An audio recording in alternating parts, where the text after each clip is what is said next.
రాష్ట్ర ప్రభుత్వం ఏం చెప్తుంది ఇప్పుడు మనకు రాజస్థాన్ పబ్లిక్ సర్వీస్ కమిషన్ మీద రాజేష్ దరియా అనేటటువంటి వ్యక్తి సుప్రీంకోర్టు పోయింది కాబట్టి ఆ సుప్రీంకోర్టు ప్రకారం తెలంగాణ హైకోర్టు తీర్పు ఇచ్చింది కాబట్టి మేము మార్చినామని చెప్తారు. కానీ ఈ తీర్పు అనేటటువంటిది నవంబర్ 2022లో వచ్చింది. కేసీఆర్ గారి ప్రభుత్వం ఏం చేసింది, ఇమీడియట్ గా జనవరి 2023లో హైకోర్టుకి వెళ్లి మేము దీన్ని ఒప్పుకోము, పాత విధానంలోనే మహిళల హక్కులు కాపాడే విధంగా రిజర్వేషన్ ఇస్తామని తెలంగాణ ప్రభుత్వం ఆనాడు చెప్పింది కేసీఆర్ గారి ప్రభుత్వం. ఇప్పుడు ఈ రేవంత్ రెడ్డి గారి ప్రభుత్వం రాగానే ఆగమేఘాల మీద ఆ కేసుని హైకోర్టులో వీళ్ళు విత్డ్రా చేసుకోవడం జరిగింది.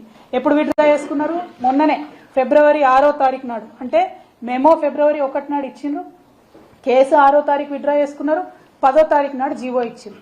ఇక్కడ రేవంత్ రెడ్డి గారి ప్రభుత్వాన్ని నేను 2-3 అంశాలు స్పష్టంగా ప్రశ్నిస్తా ఉన్నాను. మరి మీరు ఇచ్చినటువంటి జీవో ఇప్పటి నుండి మీరేసే నోటిఫికేషన్లకు వర్తిస్తుందా, లేకపోతే ఇదివరకే కేసీఆర్ గారి ప్రభుత్వంలో 60,000 పైచిలకు ఉద్యోగాలకు ఆల్రెడీ నోటిఫికేషన్లు అయి ఉన్నాయి, వాటన్నిటికీ కూడా వర్తిస్తుందా? మరి ఇప్పటిదాకా ప్రిపేర్ అవుతున్నటువంటి మహిళా క్యాండిడేట్లు 2 లక్షల ఉద్యోగాలు మీరు సంవత్సరానికి ఇస్తామంటే 33% లెక్క పెట్టుకున్న 66,000 ఉద్యోగాలు ఆడబిడ్డలకు రావాలి. మరి ఈ సంవత్సరంలో మీరు ఇచ్చినటువంటి కొత్త జీవో ప్రకారం 66,000 ఉద్యోగాలు ఆడబిడ్డలకు వస్తాయా రాదా? ఆ విషయంలో మీరు స్పష్టత ఇవ్వాల్సిందిగా నేను రేవంత్ రెడ్డి గారిని డిమాండ్ చేస్తా ఉన్నాను. అదేవిధంగా ఇవి మార్చేటప్పుడు కనీసం ఎవరితోనన్నా కన్సల్టేషన్ చేసిందా చేయలేదా? మన దగ్గర చాలా మంది మేధావులు ఉన్నారు, గంటా చక్రపాణి లాంటి మేధావులు ఉన్నారు. ఆయన మొదటి పబ్లిక్ సర్వీస్ కమిషన్ చైర్మన్ గా పనిచేసినటువంటి వ్యక్తి.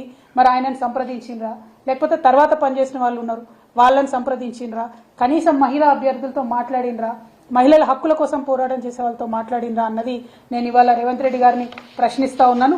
మీరు రాజకీయాలపై పెట్టినటువంటి శ్రద్ధ రోస్టర్ పాయింట్ పైన పెట్టి ఉంటే ఇవాళ తెలంగాణ ఆడబిడ్డలకు అన్యాయం జరిగేది కాదు.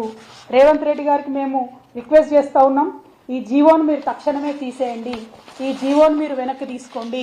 ఎందుకంటే డిపార్ట్మెంట్ వైజ్ గా చూసినప్పుడు ఒక చిన్న గ్రూప్ 4లో ఎగ్జాంపుల్ చెప్తా ఉన్నా, 35 జాబుల్లో పాత రూల్ ప్రకారం 23 మంది ఆడబిడ్డలకు ఉద్యోగాలు రావాలి, కానీ కొత్త రూల్ ప్రకారం 9 మందికి కూడా వచ్చేటటువంటి పరిస్థితి లేదు. అంటే సగానికి పైచిలకు ఆడబిడ్డలకు అన్యాయం జరుగుతున్నటువంటి ఈ జీవోను మీరు తీసుకురావడాన్ని మేము తీవ్రంగా వ్యతిరేకిస్తూ మిమ్మల్ని రిక్వెస్ట్ చేస్తా ఉన్నాం, ప్రభుత్వాన్ని డిమాండ్ చేస్తా ఉన్నాం.